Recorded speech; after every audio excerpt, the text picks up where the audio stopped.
amigos, companheiros, eu não sei se esse som aumenta um pouquinho mais, porque isso facilitaria a minha voz já rouca. Esse aqui acho que está melhor, Stuka. Querido companheiro Wagner, presidente da CUT, querido companheiro Aloysio Mercadante, ex-senador, ex-deputado federal, ex-ministro da Ciência e Tecnologia, ex-ministro da Educação, ex-ministro da Casa Civil da presidenta Dilma. Porra, se eu tivesse tantos títulos assim, eu seria presidente da República.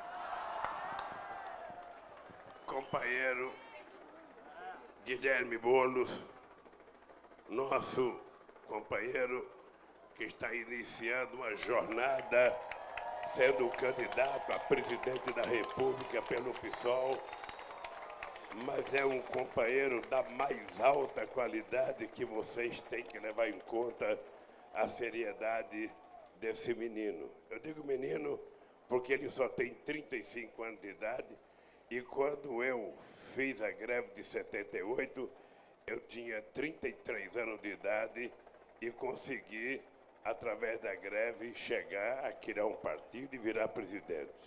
Você tem futuro, meu irmão. É só não desistir nunca. Quero cumprimentar essa garota bonita, garota militante do PCdoB, que também está fazendo a sua primeira experiência como candidata a presidenta da República pelo PCdoB, o que eu acho um motivo de orgulho e uma perspectiva de esperança para esse país, ter gente nova se dispondo a enfrentar a negação da política, assumindo a política e dizendo: nós queremos ser presidente da República para mudar a história do país. Quero agradecer a companheira dessa mulher.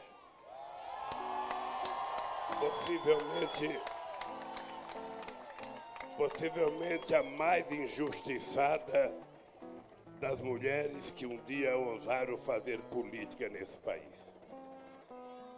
A injustiçada pelo jeito de governar, acusada de não saber conversar, acusada de não saber fazer política, mas eu quero ser testemunha de vocês. A Dilma foi a pessoa que me deu a tranquilidade de fazer quase tudo que eu consegui fazer na presidência da República pela confiança, pela seriedade e pela qualidade e competência técnica da Dilma. Eu sou grato de coração, porque não teria sido o que foi se não fosse a companheira Dilma.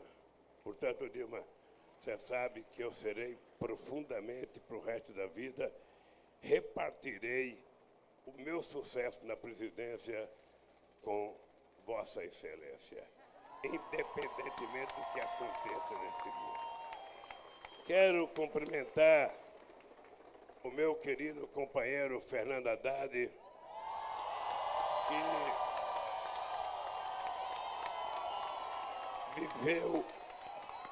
viveu o melhor período de investimento na educação brasileira nesse país.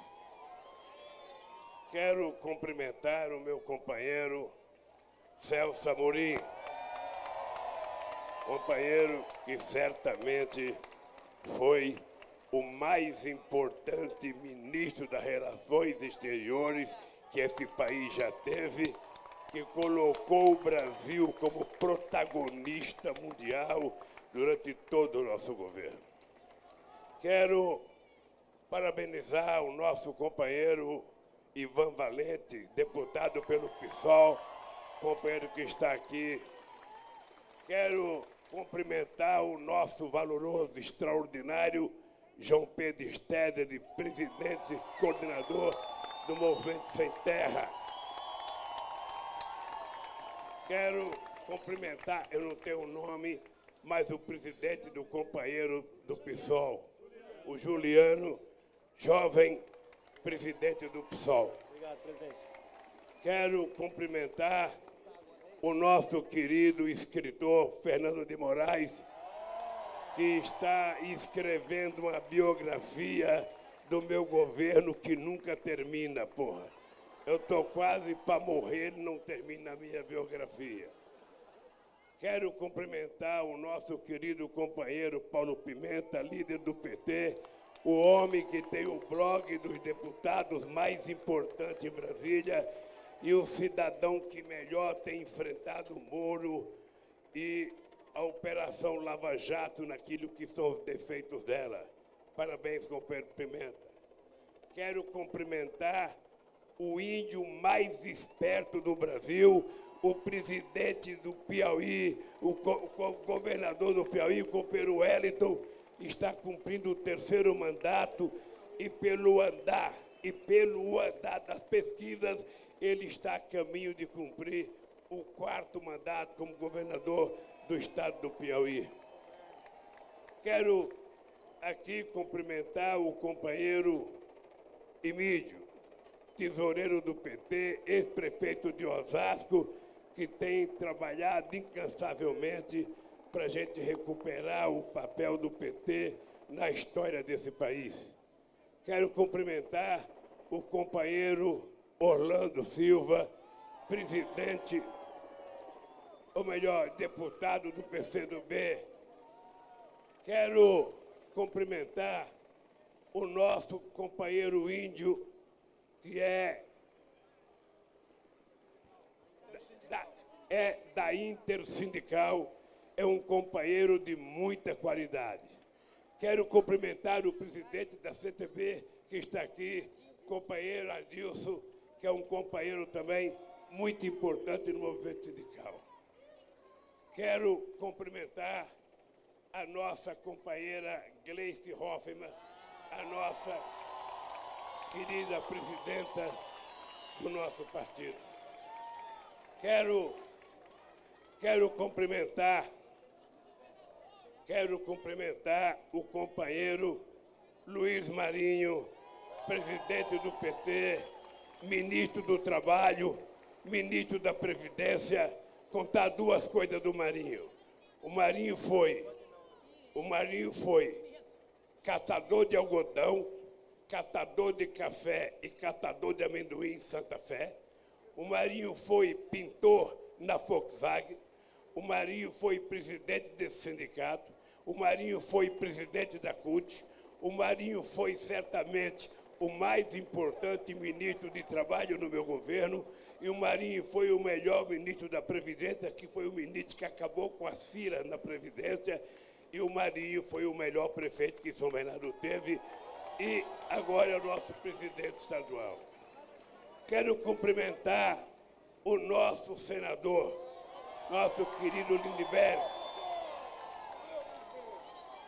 grande Lindbergh, que eu conheci ainda na campanha para derrubar o Collor.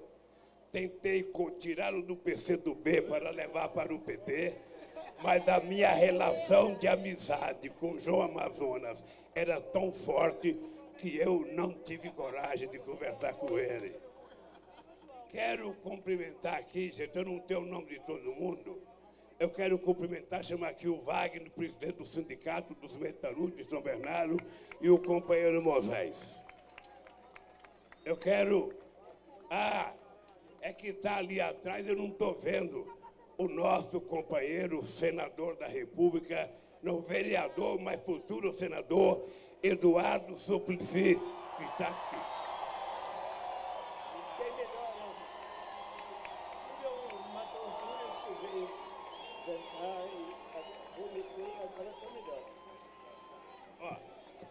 Eu não posso falar que ele teve uma tontura, porque isso não é recomendável para quem está sendo candidato, viu? Eu vou dizer que você estava sentado ali conversando com eleitores, tá bem? médico que me chamou. Eu pedi para vir aqui o companheiro de Sergipe, que é o companheiro vice-presidente do PT, que tem a incumbência de coordenar as caravanas da cidadania por todo o território nacional, e vocês têm acompanhado pela internet o companheiro Márcio. Eu pedi para vir aqui 2 sindicalistas, porque eu nasci nesse sindicato. Quando eu cheguei aqui, esse sindicato era um barraco. Esse prédio foi construído já na nossa diretoria. Aqui, para vocês saberem, eu fui diretor de uma escola de Madureza que tinha 1.800 alunos. Você pensa que eu sou só torneiro mecânico? Pode dizer, diretor de escola com 1.800 alunos. Pois bem, e a minha relação com esse sindicato, aqui está o Paulão, que é vice-presidente do sindicato e é presidente da Confederação Nacional dos Metalúrgicos e é da Secretaria do Movimento Sindical do PT. Bem, eu não tenho nominato, eu estou chutando de improviso que eu estou vendo. Mas eu queria, Wagner, aproveitar a tua presença aqui para que esse pessoal soubesse que, na minha consciência, parte das conquistas da democracia brasileira a gente deve a esse sindicato dos metalúrgicos a partir de 1978. Aqui foi minha escola. Aqui eu aprendi sociologia, aprendi economia, aprendi física, química e aprendi a fazer muita política, porque no tempo que eu era presidente desse sindicato, as fábricas tinham 140 mil professores que me ensinavam como fazer as coisas. Toda vez que eu tinha dúvida, eu ia na porta da fábrica perguntar para a peãozada como fazer as coisas nesse país. Na dúvida, não erre. Na dúvida, pergunte. E se você perguntar, a chance de você acertar é muito maior. E o Wagner é o companheiro que está cedendo esse prédio para a gente fazer toda a nossa campanha. E quero agradecer ao Moisés. O Moisés é companheiro do Wagner, é o diretor financeiro do sindicato, e é um companheiro que nunca se negou a contribuir com o movimento social, a contribuir com outras tarefas da democracia, não para partido político, mas para o movimento social. Esse sindicato nunca negou absolutamente nada. Então eu quero uma salva de palmas para esses companheiros que são um sustentáculo da nossa luta. Esse sindicato, diferente de outros sindicatos, esse sindicato tem quase 283 diretores. Para ser diretor desse sindicato, as pessoas têm que ser eleitas pelo chão da fábrica por um comitê. Se não tiver no chão da fábrica, não é eleito. E depois de eleito no membro do comitê, se escolhe os que vão ser diretor do sindicato, e tem a diretoria executiva, mas tem 283 pessoas que são diretores e que são conselheiros. Se a gente fizesse isso em todo o sindicato do Brasil, certamente a gente teria muito menos pelego no movimento sindical brasileiro. Pois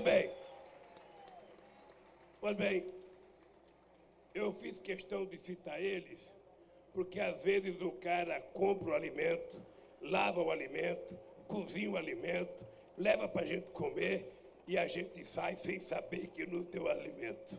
Então, foi esses guerreiros aqui que deram essa possibilidade extraordinária da gente estar aqui fazendo isso. A segunda coisa é que eu confesso que vivi os meus melhores momentos políticos nesse sindicato. Eu nunca esqueci a minha matrícula do sindicato. A minha matrícula é 25.986 de outubro de setembro de 1968.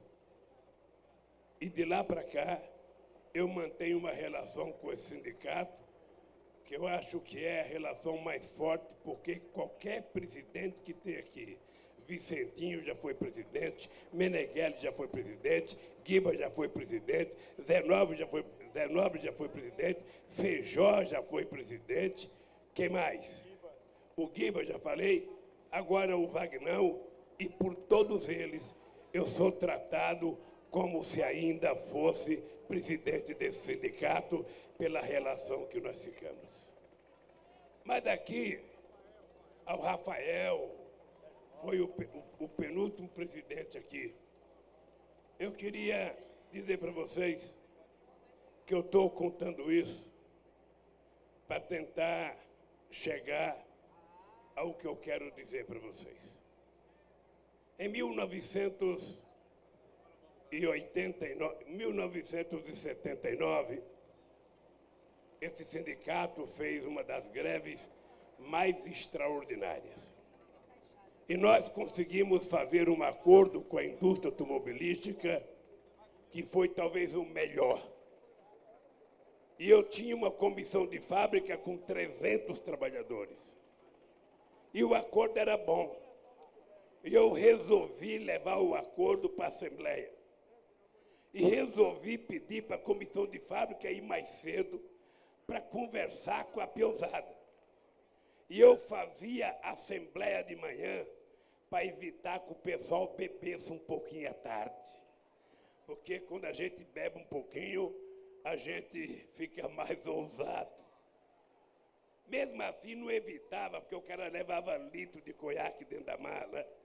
E eu ainda passava e tomava uma dosinha para a garganta ficar melhor. Coisa que não aconteceu hoje. Pois bem, nós começamos a colocar o acordo em votação. E 100 mil pessoas no estado da Vila Euclides não aceitavam o acordo. Era o melhor possível. A gente não perdia dia de férias, não perdia 13º salário e tinha 15% de aumento. Mas a peãozada estava tão radicalizada que queria 83 ou nada. E nós conseguimos. E aí passamos um ano sendo chamado de pelego pelos trabalhadores. A gente, Guilherme, ia na porta de fábrica, a peãozada, ô Jorge Viana, está aqui o meu querido senador do Acre, que eu não vi, ele é baixinho, nosso querido companheiro, foi governador, foi prefeito, agora é senador do Acre. Obrigado pela presença, companheiro Jorge.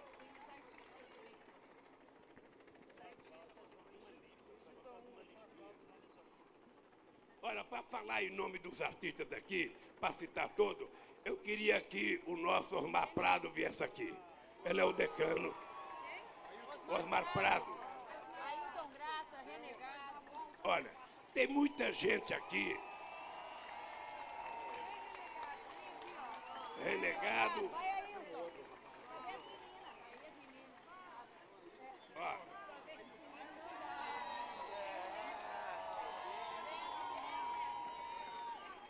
Olha. Tem a mulherada de Belém do Pará. E tem a mulherada do Pará também que está aqui. Mas eu citei o Osmar Prado, porque o Osmar Prado é um artista de uma qualidade irrepreensível. O que Deus não deu de tamanho para ele, deu de inteligência e de capacidade artística.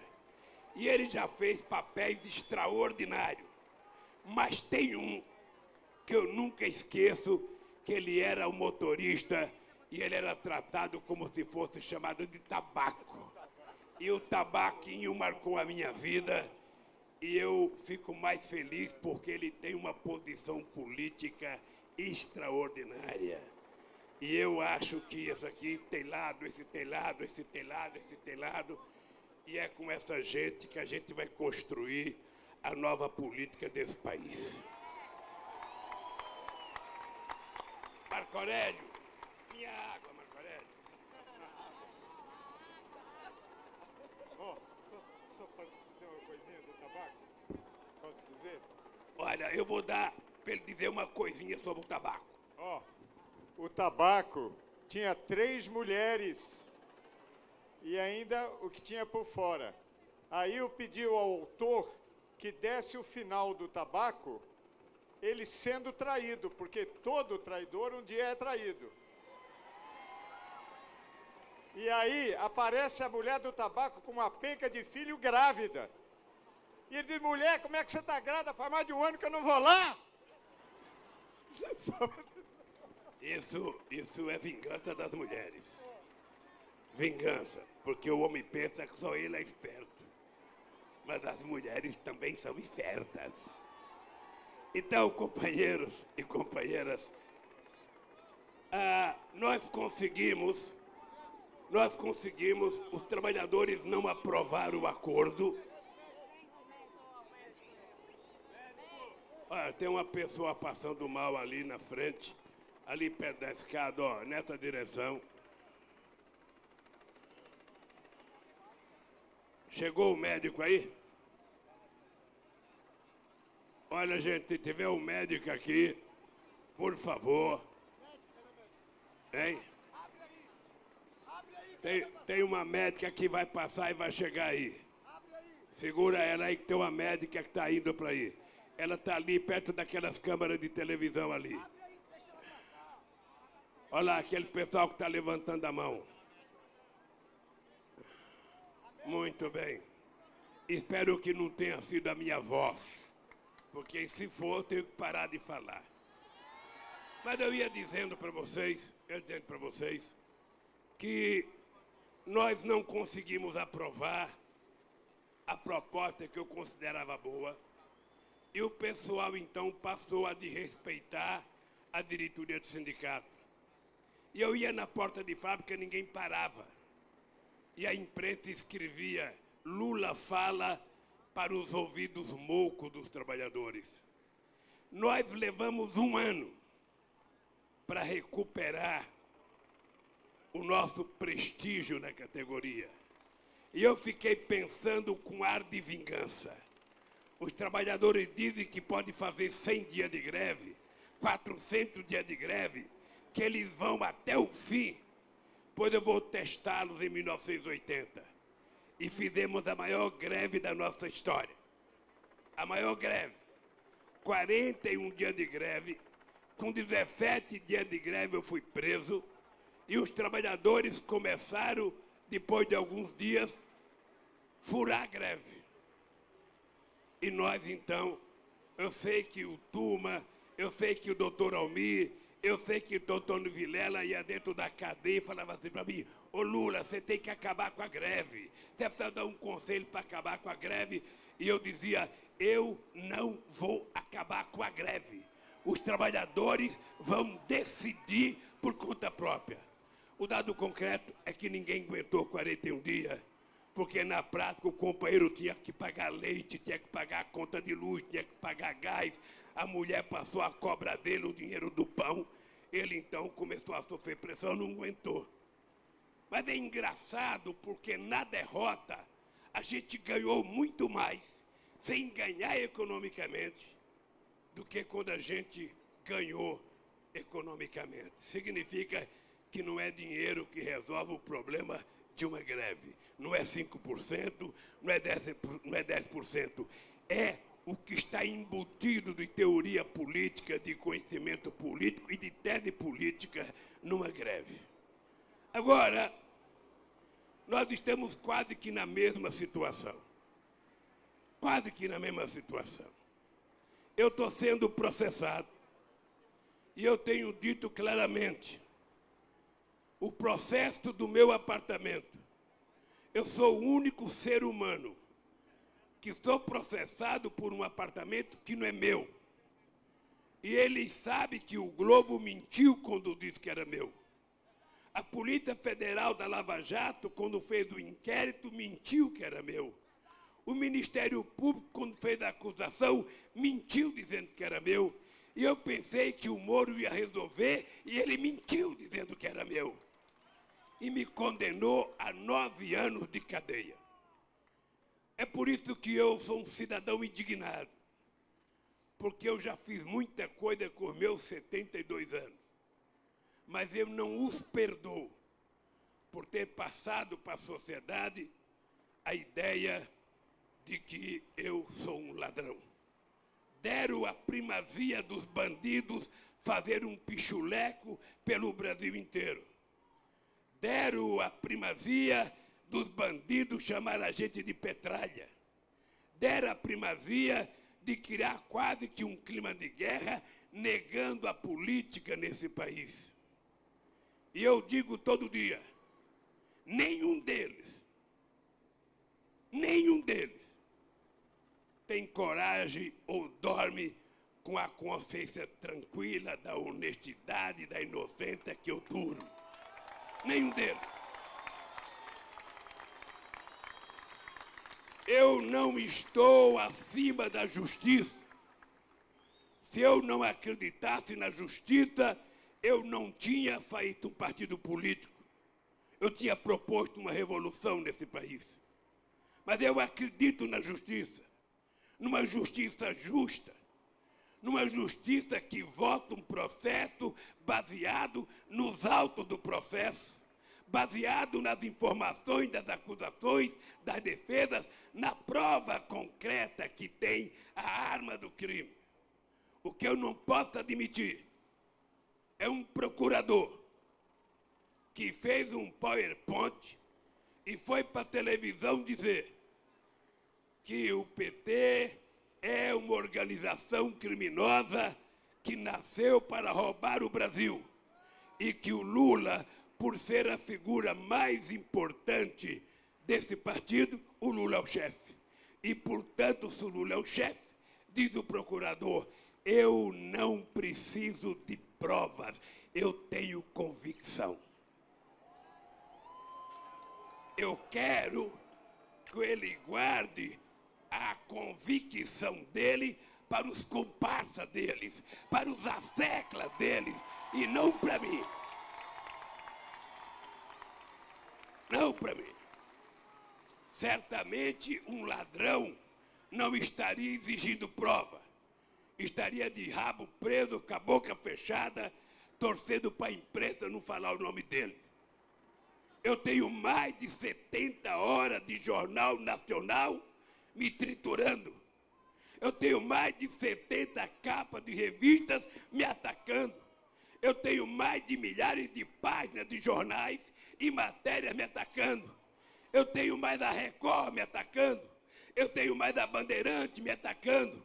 Eu tenho mais a rádio do interior, a rádio de outros estados. E o que eles não se dão conta é que quanto mais eles me atacam, mais cresce a minha relação com o povo brasileiro.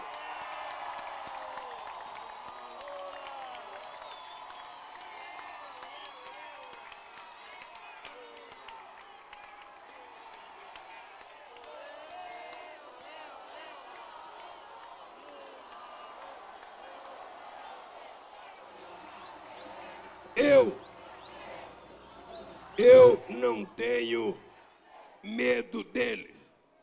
Eu até já falei que gostaria de fazer um debate com o Moro sobre a denúncia que ele fez contra mim.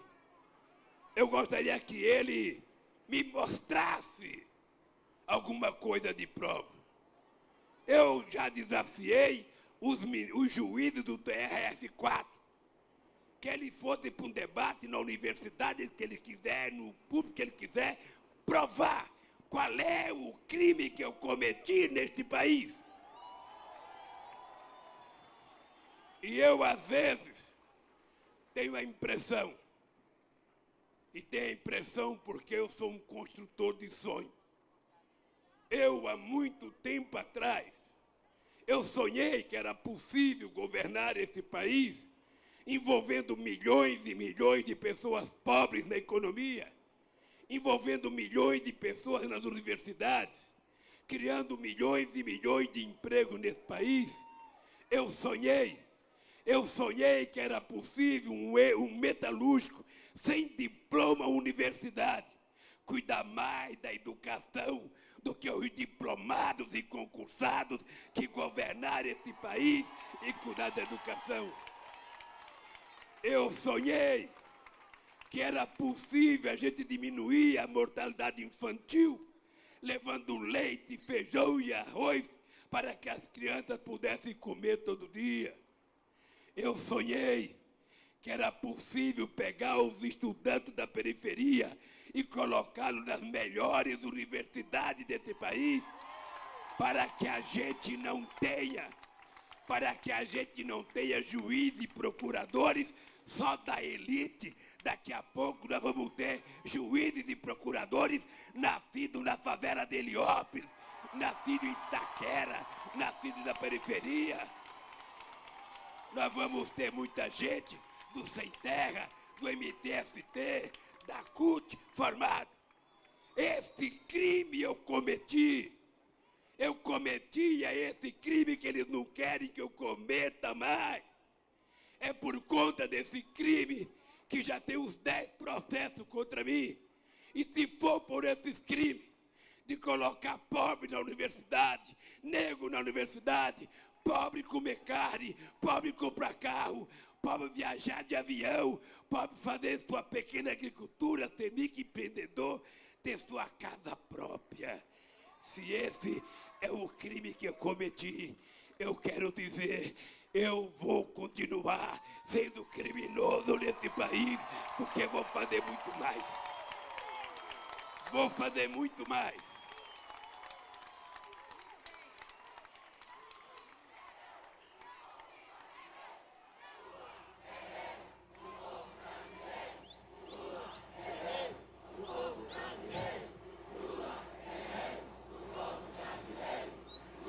Companheiros e companheiras, eu em 1990, em 1986, eu fui o deputado constituinte mais votado na história do país. E nós ficamos descobrindo que dentro do PT, Manuela, companheiros, o Ivan era do PT na época, havia uma desconfiança que só tinha poder no PT quem tinha mandato. Quem não tivesse mandato era tido... Puta, eu não citei o senador Humberto Costa que eu vi aqui. Humberto Costa, senador de Pernambuco, eu esqueci de citar para vocês. Aí ninguém me deu nominata, aqui tá. A Fátima. Olha, a Fátima é do Rio Grande do Norte, ela será a futura governadora do Rio Grande do Norte. Esse aqui, junto com Paulo Pimenta, é o companheiro que mais briga e mais denuncia a Lava Jato. O Rosseto foi ministro do Trabalho e da Previdência e talvez será o governador do Rio Grande do Sul nessas eleições agora. Olha, tá aqui a nossa companheira Jandira Fegali, que é uma companheira extraordinariamente combativa. Tá? Mas, companheiros, cadê? O Glauber Rocha.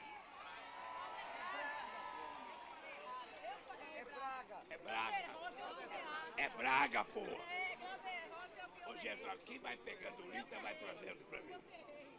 Alguém prepara uma nominata pra mim que eu vou citando as pessoas. Então, companheiros, quando eu percebi que o povo desconfiava que só tinha valor no PT quem era deputado, Manuela e Guilherme, sabe o que eu fiz? Deixei de ser deputado, porque eu queria provar ao PT que eu ia continuar sendo a figura mais importante do PT sem ter mandato. Porque se alguém quiser ganhar de mim no PT, só tem um jeito, é trabalhar mais do que eu e gostar do povo mais do que eu. Porque se não gostar, não vai ganhar. Pois bem, nós agora estamos num trabalho delicado. Eu talvez viva o momento de maior indignação que um ser humano vive. Não é fácil o que sofre a minha família. Não é fácil o que sofre os meus filhos. Não é fácil o que sofreu a Marisa. E eu quero dizer que a antecipação da morte da Marisa foi a safadeza e a sacanagem que a imprensa e o Ministério Público fizeram contra ela. Tenho certeza. Porque essa gente, eu acho que não tem filho, eu acho que não tem alma e não tem noção do que sente uma mãe ou um pai quando vê um filho massacrado, quando vê um filho sendo atacado. E eu, então, companheiros, resolvi levantar a cabeça. Não pense que eu sou contra a Lava Jato, não. A Lava Jato, se pegar bandido, tem que pegar bandido mesmo que roubou e prender. Todos nós queremos isso. Todos nós, a vida inteira, dizíamos, só prende pobre, não prende rico. Todos nós dizíamos. E eu quero que continue prendendo o rico. Eu quero. Agora, qual é o problema? É que você não pode fazer julgamento subordinado à imprensa. Porque, no fundo, você destrói as pessoas na sociedade, na imagem das pessoas, e depois os juízes vão julgar e falam: eu não posso ir contra a opinião pública, porque a opinião pública está pedindo para caçar. Quem quiser votar com base na opinião pública, largue a toga e vá ser candidato a deputado. Escolha um partido político e vá ser candidato. Ora, a toga, ela é um emprego vitalício. O cidadão tem que votar apenas com base nos autos do processo. Aliás, eu acho que ministro da Suprema Corte não deveria dar declaração de como vai votar. Nos Estados Unidos, termina a votação e você não sabe em que o cidadão votou, exatamente para que ele não seja vítima de pressão. Imagina um cara sendo acusado de suicídio e não tenha sido ele o assassino. O que é que a família do morto quer? Que ele seja morto, que ele seja condenado. Então, o juiz tem que ter, diferentemente de nós, a cabeça mais fria, mais responsabilidade de fazer acusação ou de condenar. O Ministério Público é uma instituição muito forte. Por isso, esses meninos que entram muito novo, fazem um curso de direito, depois faz 3 anos de concurso, porque o pai pode pagar. Esses meninos precisavam conhecer um pouco da vida, conhecer um pouco de política, para fazer o que eles fazem na sociedade brasileira. Tem uma coisa chamada responsabilidade. E não pense que quando eu falo assim, eu sou contra. Eu fui presidente, indiquei 4 procuradores e fiz discurso em todas as posses. E eu dizia: quanto mais forte for a instituição, mais responsável os seus membros têm que ser. Você não pode condenar a pessoa pela imprensa, para depois você julgá-la. Vocês estão lembrados que quando eu fui prestar depoimento lá em Curitiba, eu disse para o Moro: você não tem condições de me absolver, porque a Globo está exigindo que você me condene e você vai me condenar. Pois bem, eu acho que tanto o TRF4 quanto o Moro, a Lava Jato e a Globo, elas têm um sonho de consumo. O sonho de consumo é que, primeiro, o golpe não terminou com a Dilma. O golpe só vai concluir quando eles conseguirem convencer que o Lula não possa ser candidato a presidente da República em 2018. Eles não querem, não é porque eu vou ser eleito, eles não querem que eu participe, apenas porque tem a possibilidade de cada um de nós se eleger. Eles não querem o Lula de volta, porque pobre, na cabeça deles, não pode ter direito. Pobre não pode comer carne de primeira. Pobre não pode andar de avião. Pobre não pode fazer universidade. Pobre nasceu, segundo a lógica dele, de comer e ter coisa de segunda categoria. Então, companheiros e companheiras, o outro sonho de consumo deles é a fotografia do Lula preso. Eu fico imaginando a tesão da Veja colocando a capa minha preta. Eu fico imaginando a tesão da Globo colocando uma fotografia minha presa. Eles vão ter orgasmo múltiplo.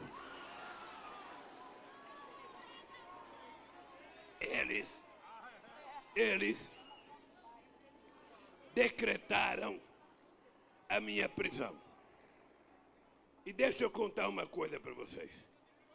Eu vou atender o mandato deles.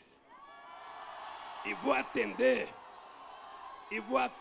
porque eu quero fazer a transferência de responsabilidade. Eles acham que tudo que acontece nesse país acontece por minha causa. Eu já fui condenado a 3 anos de cadeia, porque um juiz em Manaus entendeu que eu não preciso de arma. Eu tenho uma língua felina, então era preciso fazer o Lula calar, porque se ele não calar, ele vai continuar falando frases como eu falei, tá chegando a hora da onça beber água, e os camponeses mataram um fazendeiro, e eles acham que essa frase minha era senha. O que é que eu quero transferir de responsabilidade? Eles já tentaram me prender por obstrução de justiça. Não deu certo. Eles agora querem me pegar numa prisão preventiva, que é uma coisa mais grave, porque não tem habeas corpus. O Vacari já está preso há 3 anos. O Marcelo Odebrecht gastou 400 milhões e não teve habeas corpus. Eu não vou gastar um tostão, mas eu vou lá com a seguinte crença. Eles vão descobrir pela primeira vez o que eu tenho dito todo dia. Eles não sabem que o problema desse país não chama-se Lula. O problema desse país chama-se vocês, a consciência do povo, o Partido dos Trabalhadores, o PCdoB, o MST, o MTST. Eles sabem que tem muita gente. E aquilo que a nossa pastora diz, e eu tenho dito todo o discurso, não adiantam tentar evitar que eu ande por esse país, porque tem milhões e milhões de Lulas, de Bolo, de Manuela, de Dilma Rousseff para andar por mim. Não adianta tentar acabar, sabe, com as minhas ideias. Elas já estão pairando no ar e não tem como prendê-las. Não adianta tentar parar o meu sonho, porque quando eu parar de sonhar, eu sonharei pela cabeça de vocês e pelo sono de vocês. Não adianta achar que tudo vai parar o dia que o Lula tiver infarte. É bobagem, porque o meu coração baterá pelo coração de vocês, e são milhões de corações. Não adianta eles acharem que vão fazer com que eu pare. Eu não pararei porque eu não sou mais um ser humano. Eu sou uma ideia misturada com a ideia de vocês. E eu tenho certeza que companheiros como Sem Terra, MTST, os companheiros da CUT, do movimento sindical, sabem. E essa é uma prova. Essa é uma prova. Eu vou cumprir o mandato. E vocês vão ter que se transformar, cada um de vocês não vão mais chamar Chiquinha, Joãozinho, Zezinho, Albertinho, todos vocês daqui para frente vão virar Lula e vão andar por esse país fazendo o que você tem que fazer. E é todo dia, é todo dia. Eles têm que saber que a morte de um combatente não para a revolução. Eles têm que saber.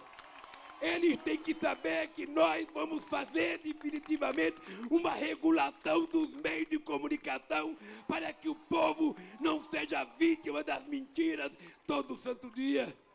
Eles têm que saber que vocês, quem sabe, são até mais inteligentes do que eu e poderão queimar os pneus que vocês tantos queimam, fazer as passeatas que tanto vocês queimam, fazer as ocupações no campo e na cidade. Parecia difícil a ocupação de São Bernardo. E amanhã vocês vão receber a notícia de que ganharam o terreno que vocês invadiram. Portanto, companheiros, eu tive chance agora, eu estava no Uruguai, entre Livramento e Rivera.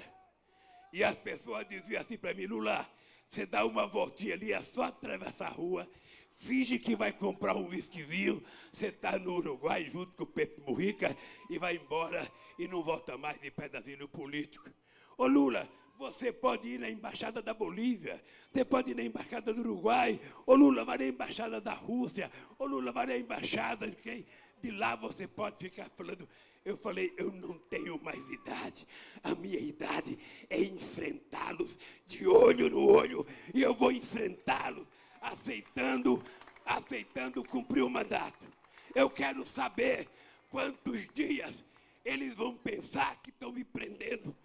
E quanto mais dias eles me deixarem lá, mais Lula vai nascer nesse país e mais gente vai querer brigar nesse país. Porque a democracia não tem limite, não tem hora para a gente brigar. Por isso que eu estou fazendo uma coisa muito consciente, mas muito consciente. Eu falei para os companheiros, se dependesse da minha vontade, eu não iria, mas eu vou. Eu vou porque eles vão dizer a partir da manhã que o Lula está foragido, que o Lula está escondido. Não. Eu não estou escondido, eu vou lá na barba deles, para eles saberem que eu não tenho medo, para eles saberem que eu não vou correr e para eles saberem que eu vou provar a minha inocência. Eles têm que saber disso. Tá? E façam o que quiserem. Façam o que quiserem. Eu vou terminar com uma frase que eu peguei em 1982, numa menina de 10 anos em Catanduva, que eu não sei quem é. E essa frase não tem autor. A frase dizia: os poderosos podem matar uma, duas ou três rosas, mas jamais conseguirão deter a chegada da primavera. E a nossa luta é em busca da primavera. Eles têm que saber que nós queremos mais casa, nós queremos mais escola, nós queremos menos mortalidade, nós não queremos repetir a barbaridade que fizeram com a Marielle no Rio de Janeiro, nós não queremos repetir a barbaridade que fazem com meninos negros na periferia desse país, nós não queremos mais que volte a desnutrição, a mortalidade por desnutrição nesse país, nós não queremos mais que um jovem não tenha esperança de entrar na universidade, porque nesse país, esse país é tão cretino que ele foi o último país do mundo a ter uma universidade. O último, todos os países mais pobres tiveram, porque eles não queriam que a juventude brasileira estudasse. E falaram que custava muito fazer escola. É se perguntar quanto custou não fazer há 50 anos atrás. Então eu quero que vocês saibam que eu tenho orgulho, profundo orgulho, de ter sido o único presidente da República sem ter um diploma universitário, mas sou o presidente da República que mais fiz universidade na história desse país para mostrar para essa gente que não confunda inteligência com quantidade de anos da escolaridade. Isso não é inteligência, é conhecimento. Inteligência é quando você sabe tomar decisão. Inteligência é quando você tem lado. Inteligência é quando você não tem medo de discutir com os companheiros aquilo que é prioridade. E a prioridade desse país é garantir que esse país volte a ter cidadania. Não vão vender a Petrobras. Vamos fazer uma nova Constituinte. Vamos revogar a lei do petróleo que eles estão fazendo. Não vamos deixar vender o BNDES. Não vamos deixar vender a Caixa Econômica. Não vamos deixar destruir o Banco do Brasil. E vamos fortalecer a agricultura familiar, que é responsável por 70% do alimento que nós comemos nesse país.